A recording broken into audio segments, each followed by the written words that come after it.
Hello बच्चों, welcome to your own channel only accountancy. बच्चों, आज का हमारा टॉपिक रहेगा 12th क्लास में शेयर कैपिटल के अंदर फॉर फीचर ऑफ शेयर्स। बच्चों, अगर आपने मेरा चैनल अभी तक सब्सक्राइब नहीं किया है तो पहले आप मेरा चैनल सब्सक्राइब कर दो।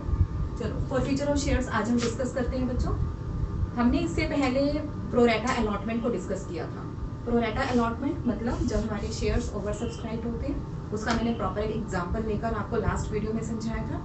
फॉर फीचर का मतलब है जब हमारा शेयर होल्डर कोई कॉल मनी पे नहीं करता, तो ऐसे में कंपनी उसको नोटिस भेजती है पेमेंट मांगने के लिए। उसके बाद भी अगर शेयर होल्डर पेमेंट नहीं करता तो कंपनी उसके शेयर्स फॉरफिट कर देती है, मतलब उसके शेयर कैंसिल कर देती है। कैंसिल करने के बाद अब वो शेयर होल्डर उस कंपनी का मेंबर नहीं होता, मतलब मेंबर की लिस्ट में से उसका नेम कट कर दिया जाता है। पर जो वो पेमेंट कर चुका है एप्लीकेशन पे, अगर उसने पे किया है या उसने अलॉटमेंट मनी पे की है, कंपनी वो पैसा रिफंड नहीं करती शेयर होल्डर को। पर इसमें एक 1 मार्कर क्वेश्चन बच्चों निकल कर आता है, क्या सभी कंपनीज इसमें शेयर फॉरफिट कर सकती हैं? इसमें यह है, अगर कंपनी का आर्टिकल ऑफ एसोसिएशन में ऐसा लिखा हुआ है तभी कंपनी अपने शेयर्स को फॉरफिट कर सकती है शेयर होल्डर के डिफॉल्ट करने पर। अब इसके एंट्रीज को हम समझते हैं, एंट्रीज कैसे बनती है। जैसे कि हमें पता है shares can be issued at par और एट प्रीमियम, दोनों के अंदर हमारा अलग अलग एंट्रीज थोड़ा सा डिफरेंस है। अभी हम डिस्कस करेंगे when the shares are issued at par. इसको एक एग्जांपल लेके हम क्लियर करते हैं। When the shares are issued at par, example लेते हैं। अभी हम एक ही शेयर को लेके डिस्कस करते हैं कि, और शेयर प्राइस है हमारा, शेयर का issue price is 10 rupees. On application company is demanding 3, allotment पे 2, फर्स्ट कॉल पे 3 एंड सेकेंड कॉल पे 2। ये हम इसका ब्रेकअप ले लेते हैं। अब हम इसमें एज्यूम करते हैं, पहले इसकी हम एंट्री देख लेते हैं। जब कंपनी शेयर्स कैंसिल करती है, कैंसिल करने का मतलब कंपनी अपने शेयर होल्डर्स का नाम मेंबर्स की लिस्ट से डिलीट कर रही है या उनका नाम कैंसिल हटा रही है, तो ऐसे में कंपनी की शेयर कैपिटल कम हो जाती है। शेयर कैपिटल कम हो जाएगी तो हमें शेयर कैपिटल को डेबिट करना पड़ेगा। हमारी एंट्री बन गई share capital account debit to. अब 2 में ये आ जाएगा, एक तो जो पेमेंट वो कर चुका है कंपनी को और जो उसने पेमेंट नहीं की। तो जो वो पेमेंट कर चुका है वो जाएगी शेयर फॉरफीचर अकाउंट में, to share forfeiture account, to share calls in arrear account. हमारी ये एंट्री बन जाती है। अब इसको समझते हैं। हमने करा है शेयर कैपिटल अकाउंट डेबिट। सबसे ज्यादा गलती बच्चे इस पॉइंट में करते हैं कि शेयर कैपिटल में बच्चे क्या करते हैं, फुल वैल्यू से इसको डेबिट कर देते हैं। यहाँ पे हमें ध्यान रखना है कि कंपनी कितना पैसा कॉल कर चुकी थी, कितना पैसा मांग चुकी थी शेयर होल्डर से।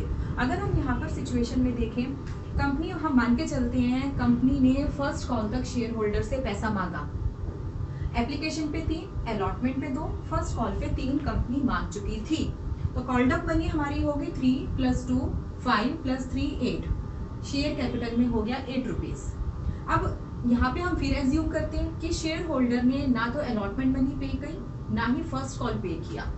तो क्या पे किया उसने, सिर्फ अभी तक एप्लीकेशन मनी पे की है। और एप्लीकेशन मनी हमारी 3 रुपए की है जो कि शेयर फॉरफीचर में चली जाएगी। शेयर फॉरफीचर के अंदर वो अमाउंट आता है जो शेयर होल्डर पे कर चुका है कंपनी को। उसने अभी तक 3 रुपए पे किए हैं। और कॉल्स इन एरियर के अंदर जो उसने पे नहीं किया, उसने 3 और 2 5 रुपए उसने पे नहीं किए, तो हमारी ये एंट्री बन जाएगी। इसमें कभी कभी क्या होता है बच्चों, यहाँ पे शेयर कॉल्स इन एरियर की जगह पे कुछ बच्चों को लगता है कि ये कॉल्स से रिलेटेड यहाँ पर अमाउंट लिखनी है। कॉल्स इन एरियर का मतलब है बच्चों जितना भी पेमेंट शेयर होल्डर ने नहीं पे की।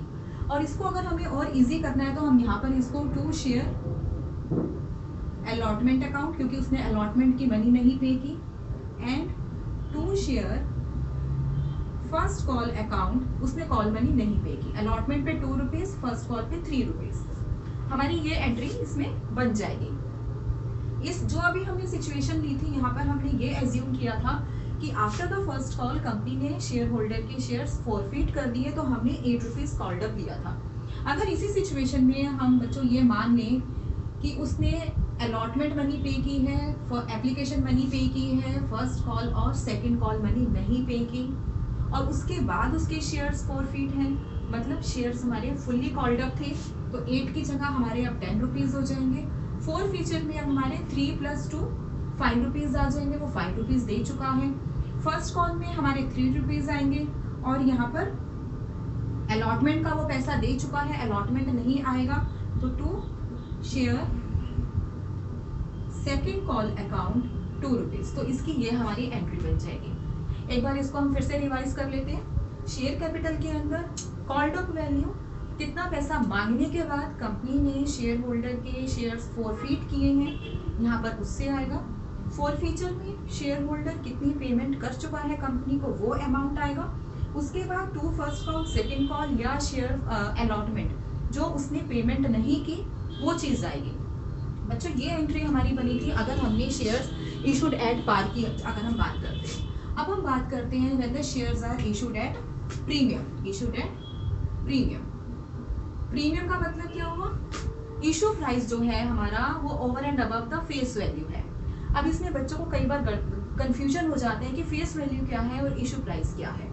अगर हम मानते चलें उस शेयर की फेस वैल्यू है 10 रुपीज़ और इशू प्राइस अगर हम लें, इशू प्राइस हम लेते हैं 15 रुपीज़, तो इसमें 5 रुपीज़ का एडिशन हो गया है। 10 + 5 = 15।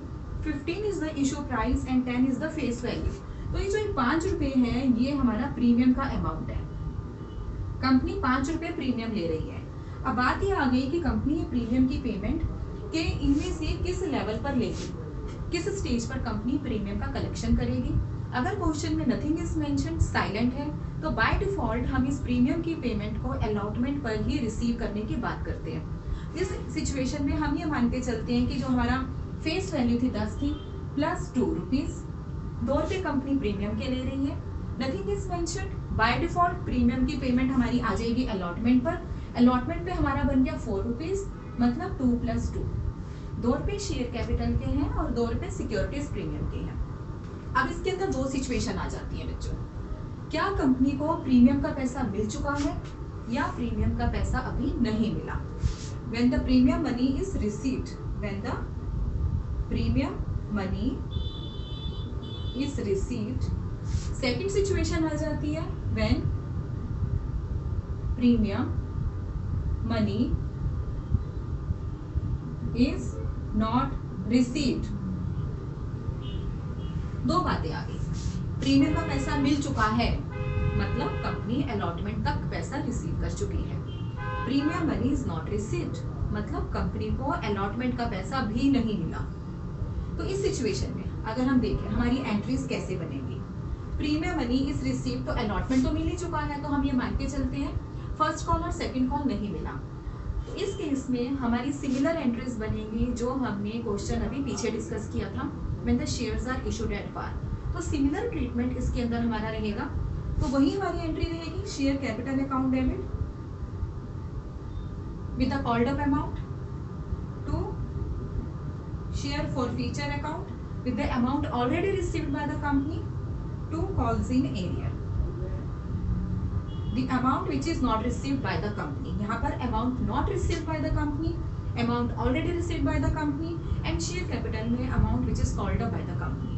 अब बात हम यहाँ पे करते हैं when the premium money is not received by the company मतलब allotment money कंपनी को नहीं मिली, अलॉटमेंट के 2 रुपये भी नहीं मिले और प्रीमियम के 2 रुपये भी नहीं मिले।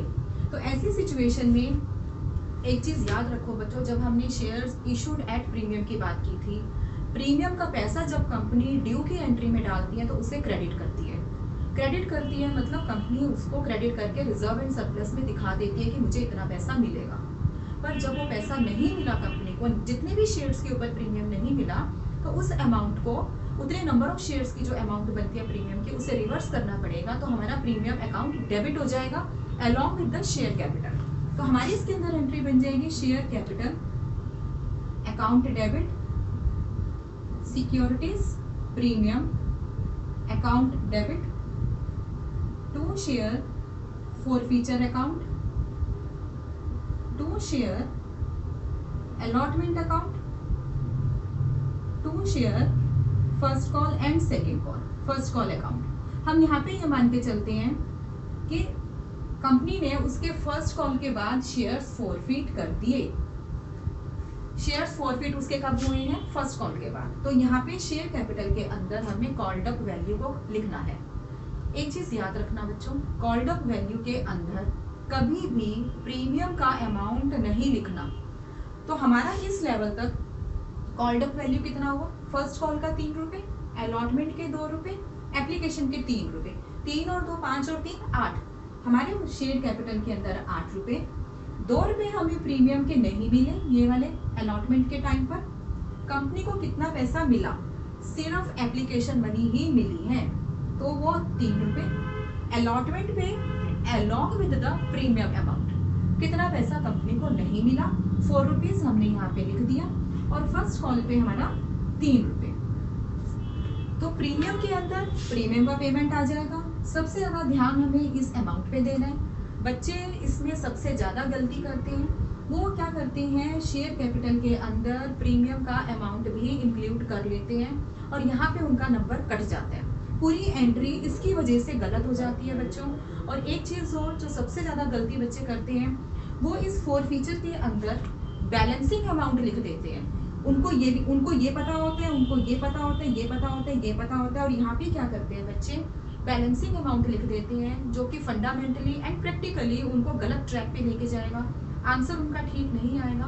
हमें पता है शेयर फॉर फ्यूचर के अंदर वो अमाउंट आएगी जो शेयर होल्डर हमें पे कर चुका है। शेयर फॉर फ्यूचर के अंदर अगर कंपनी प्रीमियम का पैसा रिसीव कर चुकी है तो वो इसमें हम नहीं दिखाएंगे। जैसे अगर हम इसकी बात करें, इस क्वेश्चन में when the premium money is received, इस क्वेश्चन में हमें यहाँ पर प्रीमियम का पैसा हमें नहीं दिखाना, प्रीमियम की अमाउंट को एक्सक्लूड कर हमें इस एंट्री को बनाना है। पर यहाँ पर शेयर फॉर फ्यूचर के अंदर प्रीमियम की पेमेंट नहीं आएगी। ऐसे अभी हम क्वेश्चंस डिस्कस करेंगे जिसके अंदर पार्शियली कंपनी को प्रीमियम रिसीव हो चुका है बट पार्शियली प्रीमियम नहीं मिला। तो इसके अंदर जो प्रीमियम पार्शियली रिसीव हो चुका था कंपनी को, फोर फीचर में वो अमाउंट नहीं आएगा। तो बच्चों ये 2 एंट्रीज हमारी बनी है फोर फीचर के अंदर। तो आई थिंक बच्चों ये आपको आज का पॉइंट क्लियर हो गया होगा। अगर इस पॉइंट से रिलेटेड अभी भी कोई भी आपको क्वेरी है तो प्लीज आप नीचे कमेंट बॉक्स में मुझे अपना जो डाउट है वो बताओ। आई होप ये इस वीडियो से आपका ये पॉइंट क्लियर हो गया होगा। अगर बच्चों आपको वीडियो पसंद आया तो प्लीज आप इसे लाइक करो, शेयर करो। थैंक यू बच्चों।